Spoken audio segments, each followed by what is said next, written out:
Hello good people and welcome back into another Parry This History video. Today we are starting off our American Heroes series where we will be discussing the lives and achievements of the many American heroes throughout the nation's relatively short history. Today we are going to be starting out in the most obvious place, and that is George Washington, the father of the United States, the general who led the Continental Army to victory, and the man who would not be king. So let's dive on in and get learning about this monolith of a man. George Washington was born at his family's plantation located at Pope's Creek in Westmoreland County, Virginia, on February 22, 1732. His parents were Augustine and Mary Ball Washington. His father already had two sons and a daughter from a previous marriage, meaning that George had two older brothers, Lawrence and Augustine Jr., as well as an older sister named Jane. Augustine and Mary would go on to have 5 more children after George, named Elizabeth, Samuel, John Augustine, Charles, and Mildred. All this being said, it should be obvious that George Washington came from a very large family. It should also be noted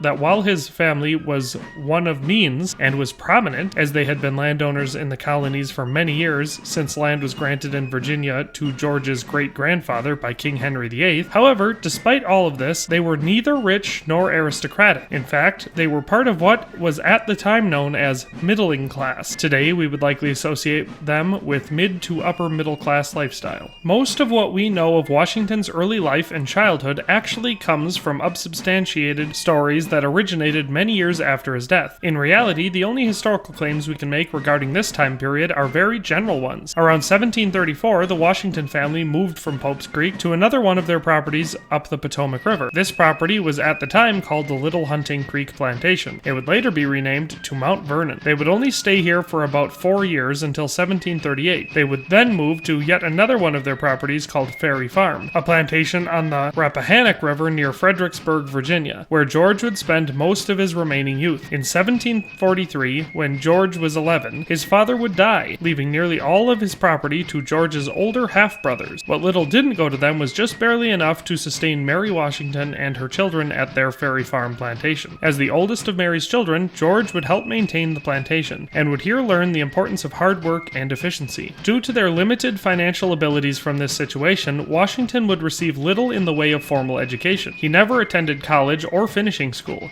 as they could not afford it. Instead, it was assumed that any education George Washington received in his youth was from private tutors and possibly at a local schoolhouse in Fredericksburg. Through the miscellaneous education, George would learn to read and write, as well as a basic understanding of legal forms. He would also study geometry and trigonometry, in which he would show great promise. These skills would lead to his first career, and it is widely understood that his formal education ended at the age of 15. It was also at this point where he was instructed in manners by family and religious community, and these manners would shape his character and form his conduct for the rest of his life. But much of what he would learn in his youth was not from formal education. Through his association with woodsmen and the plantation foreman, he would learn a lot of practical knowledge in his teenage years. So, in his early teen years, he had actually mastered growing tobacco, raising and breeding stock, horse riding, hunting, tracking, timber harvesting, and had begun surveying. At some point in his teenage years, George Washington would become the ward of his older half-brother, Lawrence Washington, who had inherited the Little Hunting Creek plantation and renamed it to Mount Vernon. Lawrence had married Anne Fairfax, a member of a prominent and rich Virginia family. The two of them would become pseudo-parents for the young George, and under Anne's tutelage, George Washington would learn everything he would know about the finer aspects of colonial life and culture. His surveying career would start with several small projects, the first of which being a field at Mount Vernon for his brother Lawrence, and the next several being projects in Virginia's western frontierland. In 1748, George Washington would join his first major surveying expedition at the invitation of George William Fairfax, Lawrence Washington's father-in-law and a friend and neighbor of the Washingtons. This expedition would lay out plots of land and make maps of a very large tract of land along the western Virginia frontier. On this trip, George would learn much and would become an expert surveyor. The following year, aided by William Fairfax, Washington received an appointment as the official surveyor of Culpeper County. He would work in this office for 2 years, gaining experience and beginning to make a name for himself, as well as earning some money. It is in 1751 that George Washington would make his first and only trip outside of America. In this year, he would travel with his brother, Lawrence, to Barbados in an attempt to cure him. Lawrence had contracted tuberculosis some years prior, and it was hoped that the climate would cure him, or at least help him recuperate. Shortly after arriving in Barbados, George George would contract smallpox. He would survive the infection and then recover, but his face would be left with permanent scars. Then, in 1752, Lawrence would finally succumb to TB and die. Unfortunately, Lawrence's only child, a daughter named Sarah, would die only 2 months later, and George Washington would inherit Mount Vernon at the age of 20. Throughout his life, he would consider farming to be the most honorable profession, and would gradually increase Mount Vernon's holdings to approximately 8,000 acres. In December of 1752, George Washington was commissioned as a Continental Major in Virginia's militia. In the fall of 1753, Virginia's Lieutenant Governor, Robert Dinwiddie, would send the 21-year-old George Washington with a message to the French forces at Fort Le Boeuf, which is located in what is modern-day Waterford, Pennsylvania, warning them to leave that land as it had been claimed by the British. The French would refuse this request, though politely enough, and would furnish Washington with supplies for his return trip. Washington would return to Williamsburg, Virginia, and would deliver the French response, still sealed in its envelope. Shortly thereafter, Dinwiddie would send Washington back, this time with troops, and they would set up a camp at Great Meadows, where they would construct a small barricade fort that Washington would name Fort Necessity. From this fort, they would attack a French post at Fort Duquesne, killing the commander, Coulon de Jumonville, and 9 others, and then taking the rest prisoner. This would officially start the French and Indian War. The French would soon counterattack with a much larger force, and Washington and his men would retreat to Fort Necessity, where they would be besieged for a full day before surrendering, and returning to Williamsburg after being released by the French and releasing their French prisoners. Although initially being embarrassed that he was defeated and captured by the French, his actions and leadership led to a mostly successful operation, with very few losses of material or casualties. He would be recognized in an article in both the Virginia and London Gazettes. Washington would then be made a Continental Colonel and would join British General Edward Braddock's army in Virginia in 1755. He would take part in the British three-pronged assault against the French, where they would attack Fort Duquesne, Fort Niagara, and Crown Point at the same time. Unfortunately, during the operation, General Braddock's forces would be ambushed by the French and their Indian allies, where Braddock would be mortally wounded. The onslaught of the ambush would cause a panicked rout, but Washington would take command and organize the retreat. He would not be wounded, but would have 2 horses shot out from under him and would escape the battle with 4 bullet holes in his coat and 2 in his hat. But he would lead the forces to safety in an organized retreat and with very few casualties. In August of 1755, Washington would be made the commander of the entire Virginia militia. He would apply for a royal commission, but would be denied. His command consisted of around 700 ill-disciplined volunteers, and his assignment was guarding nearly 400 miles of Virginia frontier border. They would endure countless attacks from French allied Indians, but despite the frustrating circumstances and no support from the colonial legislature, Washington would experience an unqualified success here until 757, when he would leave and return home due to a terrible case of dysentery. In 1758, he would return to active duty to take part in another expedition to capture Fort Duquesne. Unfortunately, on the campaign, a friendly fire incident took place, killing 14 and wounding 26 of Washington's men. However, the British forces scored a major victory, capturing Fort Duquesne and seizing control of the entire Ohio Valley. During this campaign, Washington would clash with a British captain, who despite being of lower rank than Washington, had a royal commission, giving him more authority than Washington in the British Army. This would lead to a breakdown in the chain of command. Washington would once again apply for a royal commission, but would once again be turned down.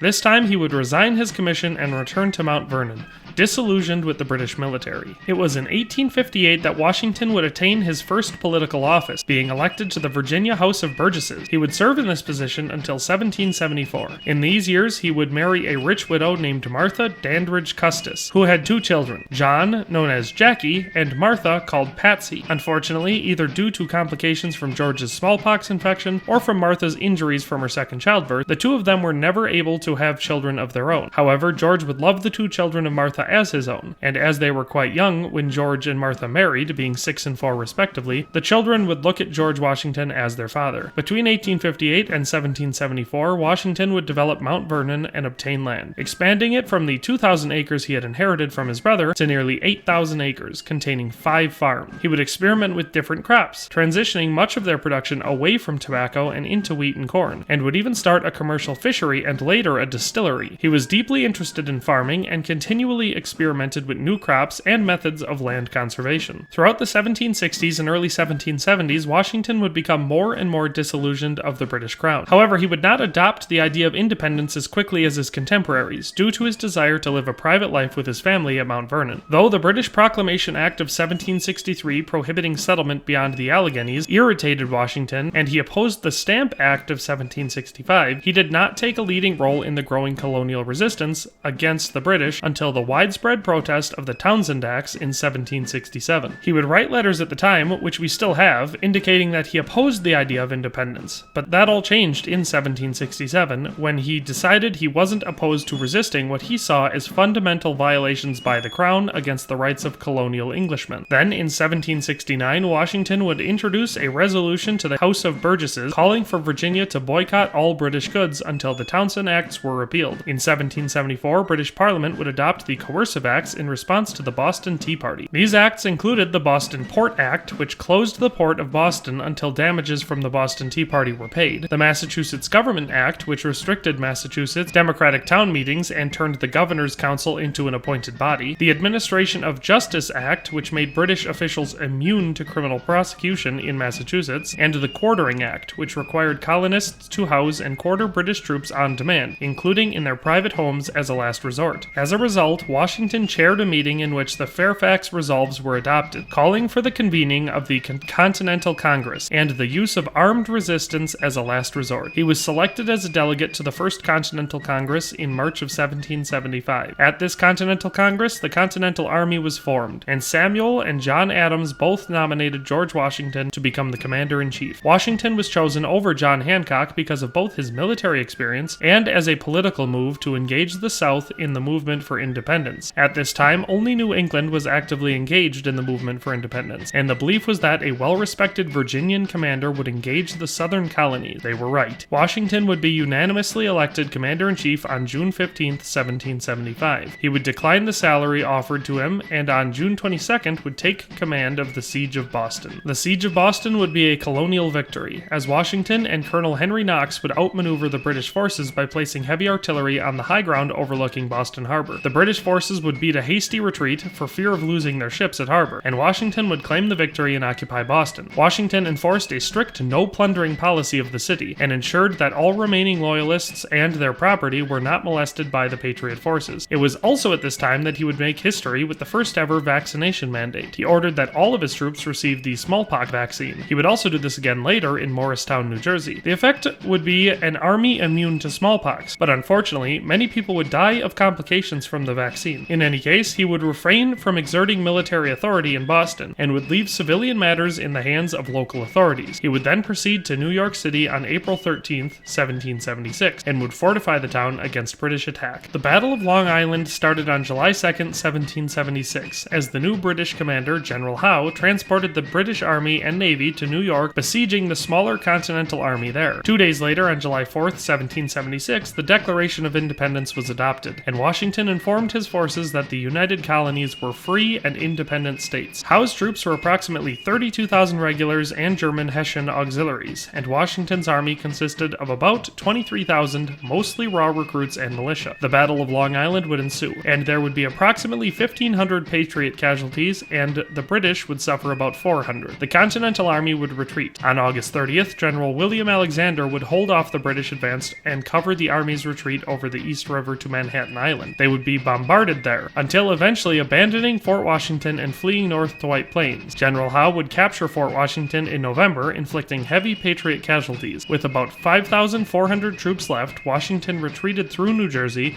as General Howe set up his winter quarters in New York. On Christmas Eve 1776, Washington's army, reinforced by about 2,000 men under John Sullivan, would cross the Delaware and attack the British forward garrison at Trenton. This garrison was primarily made up of Hessian auxiliaries. At sunrise on Christmas Day, Washington led the surprise attack, aided by Major General Knox and artillery fire. Hessian casualties were 22 killed, including their commander, Johann Rall, 83 wounded, and 850 captured, plus all of their supplies. This was a huge victory for the Continental Army, but it wasn't enough. Washington and his forces then retreated back across the Delaware and met up with the rest of their men to attack Princeton on January 3rd. This was the forward garrison of the British regulars. 40 Patriots would be killed, along with 273 British regulars killed or captured. The British British retreated and were pursued. The British survivors would take cover in Nassau Hall. The Patriots charged and the British surrendered inside of an hour, with 194 soldiers laying down their arms. Howe would retreat, pulling all of his troops into New York City, where he would remain inactive until the spring. Washington's army would winter in Morristown, New Jersey. Through 1777 and 1778, there would be 4 major battles that Washington was involved in: Brandywine, Germantown, Saratoga, and Monmouth. Brandywine would be a British victory and would take place on September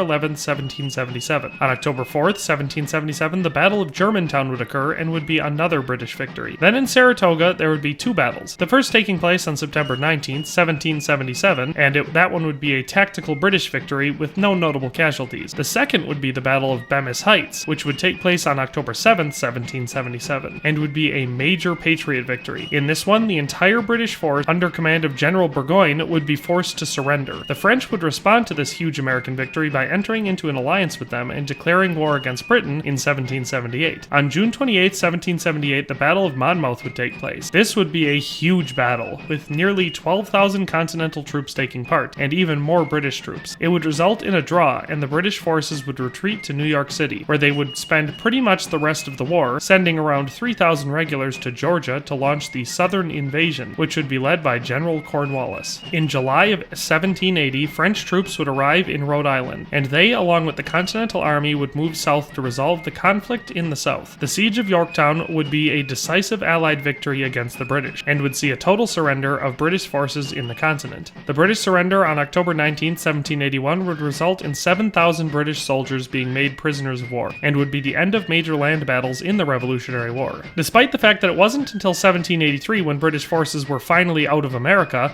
the war was in nearly every way over after Yorktown fell. The American Patriots, along with their French allies, had won. Once the Treaty of Paris was signed in 1783 and the war was officially over, George Washington resigned as commander-in-chief. He did this only after putting down the idea in his men that he should take control and be king, an idea that was widely supported, but Washington had no interest in this, and made sure that no attempt was made. He planned to retire to private life at Mount Vernon. However, his service was not done yet, and in 1787, Washington was forced to return to duty in service to his country. After gaining their independence, the young republic had struggled to survive under the flimsy Articles of Confederation. This type of government gave basically all of the power to the states and had little to no central government. This meant that there were constant border disputes, infighting, and no one willing to pay for the costs of the Revolutionary War. So a third constitutional convention was planned in 1786 after Shays' Rebellion, which was a series of armed attacks on courthouses and other government properties in Massachusetts. These rebels were mostly ex-revolutionary soldiers turned farmers, who opposed state economic policies causing poverty and property foreclosures. After this, Washington resolved that something had to be done to protect the fledgling republic. Washington would attend the convention and preside over it. It would take 55 men 4 months to write the U.S. Constitution. On September 17, 1787, the convention would come to a close, as all the representatives would sign the document. In 1788, the Constitution would become the law of the land after New Hampshire would become the 9th and last state required to ratify it. In 1789, the first presidential election would be held, and in this election, George Washington would receive a vote from every single elector of the Electoral College, being the only president in U.S. history to be elected by unanimous approval. Despite strongly desiring to leave public life behind, Washington would accept the office and would define what the powers of the office were, and set much of the precedent that we use to this day. Aware that what he would do would affect the future of the country, he was careful not to emulate any European royal courts. He would dress very formally, but never ostentatiously. He would make a point to dress in the American style, opting for darker tones with little ornamentation. He would also reject the suggested titles of His Excellency and His Highness the President, opting for the humbler Mr. President, the title that is still used to this day. He would at first decline the $25,000 salary that Congress approved for the office, but would accept it when Congress persuaded him to accept compensation to avoid giving the impression that only wealthy men could be president. George Washington would define the executive role in American government. Despite having veto authority, he would rarely use it, and refused to take executive action unless there was no other option, going to great lengths to express the importance of checks and balances. He surrounded himself with the most capable advisors around, assigning them to positions of authority over different areas of administration, building the first presidential cabinet. Washington established broad-ranging presidential authority, but always with the highest integrity, exercising power with restraint and honesty. In doing so, he set a standard rarely met by his successors, but one that established an ideal ideal by which all are judged. In his first term, he would take steps to secure the American economy, and under him, Alexander Hamilton, the Treasury Secretary, would establish the National Bank. Washington would also establish several peace treaties with various American Indian tribes, and would approve a bill establishing the nation's capital in a permanent district along the Potomac River, which would one day become Washington, D.C. In 1791, he would sign a bill authorizing Congress to tax distilled spirits. Protests that would come to be called the Whiskey Rebellion would break out in Pennsylvania. Washington would invoke the Militia Act of 1792 and would be the only American president in history to lead troops into battle. This event would establish the authority of the government to establish and enforce taxes. There would be no casualties, and only 2 people would be arrested,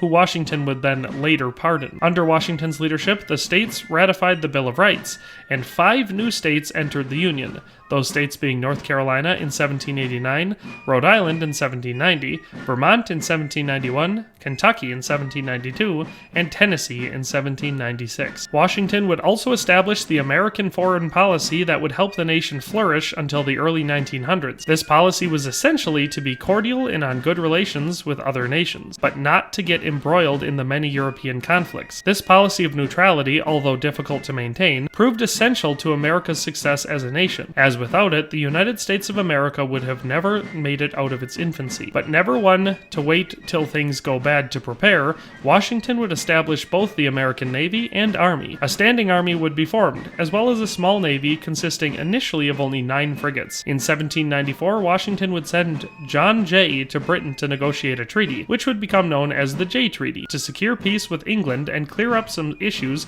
still remaining from the Revolutionary War. This treaty would benefit America greatly, as it would define clear borders with Canada, see the removal of British troops from their western forts, and would delay the next war with Britain for over a decade. All of this giving the time the United States needed to grow and prosper in order to survive. George Washington was deeply opposed to political parties, as he felt that everyone should be able to vote solely based on values without the need for party loyalty. However, Washington could do little to slow the development of political parties. The ideals promoted by Hamilton and Jefferson produced a 2-party system that proved remarkably durable. But despite the problems associated with founding a new nation and defining the authorities and responsibilities of leadership, George Washington successfully navigated the waters of politics and built the foundations upon which the United States of America would be built. He also signed the first Thanksgiving Proclamation, making November 26th a national day of Thanksgiving for the end of the war for American independence and the successful ratification of the Constitution. After his first term, he would once again seek retirement, but would be convinced to run again to protect the nation from being torn apart by political struggles, and would serve his second term, by the end of which the U.S. would be a far more cohesive nation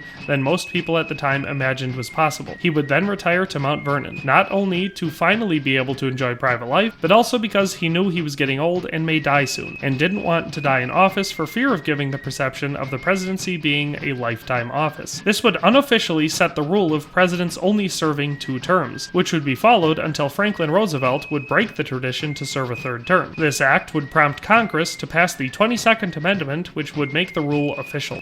On December 12, 1799, Washington spent the day inspecting his land on horseback. It was snowing, and throughout the day the weather would change to rain and sleet. Washington would be very cold and wet when he returned home, but would go to dinner before changing into dry clothes and going to bed. He would awake the next day with a sore throat and fever. Physicians would be called and would give him various teas and would bloodlet him, removing approximately 5 pints of blood throughout the day. The illness progressed until he died late in the evening on December 14, 1799. It is theorized that he was suffering from severe tracheal inflammation, possibly as a complication of pneumonia, but it is likely that it was actually the forced vomiting and 5 pints of blood that they took out of him that actually killed him. The news of Washington's death at the age of 67 spread throughout the country, plunging the nation into deep mourning. Many towns and cities held mock funerals and presented hundreds of eulogies to honor their fallen hero. When the news of this death reached Europe, the British fleet paid tribute to his memory, and even Napoleon ordered 10 days of mourning. On the topic of slavery, much can be said of Washington. He did, in fact, over the course of his life, own a great many slaves at Mount Vernon. Slavery was at that time deeply engraved into the culture and the economy of the United States, especially in the South. It is said that when he was younger, and before the Revolution, Washington had no issues with slavery and saw it as a perfectly normal institution. However, during and after the Revolution, he seems to have changed that perspective for two reasons. The first, and of course most obvious reason, is the moral one. After fighting a war for the freedom of men from tyranny, Washington had to confront the reality of owning slaves, and how that contradicted the values which America espoused. The other reason was actually one of economics. See, his plantation at Mount Vernon was only ever marginally profitable as a tobacco farm, and usually actually lost money. So Washington transitioned primarily to corn and wheat. However, in doing so, it turned his slaves into, for lack of a better term, liabilities. See, when you're raising tobacco or cotton, it is a labor-intensive process, which is why slavery existed for as long as it did. But by this period, wheat and corn growing were both faster, easier, and far less labor-intensive. So this resulted in Washington having to feed, house, and supply clothing for slaves that he no longer needed and could not profit from. In either case, these two factors are said to have turned Washington against slavery. However, unfortunately, Washington did not ever take political action against slavery, and would not even address the topic when it was brought up. Historians theorize that his reticence to abolish slavery, even in the face of what he saw as a great moral and economic issue, was due to his fear that it would tear the young republic apart, as it was deeply entrenched in the South. Unfortunately, Washington, in this way, started the long tradition of American politicians believing in one thing and doing another. We can see from two historical events that Washington opposed the institution of slavery. The first was in 1794, when Washington attempted to sell his land in western Virginia, with the intent of making enough money to be able to afford to free his slaves. The plan, along with others Washington considered in 1795 and 1796, could not be realized because he failed to find buyers for his land, and also his reluctance to break up slave families, and the refusal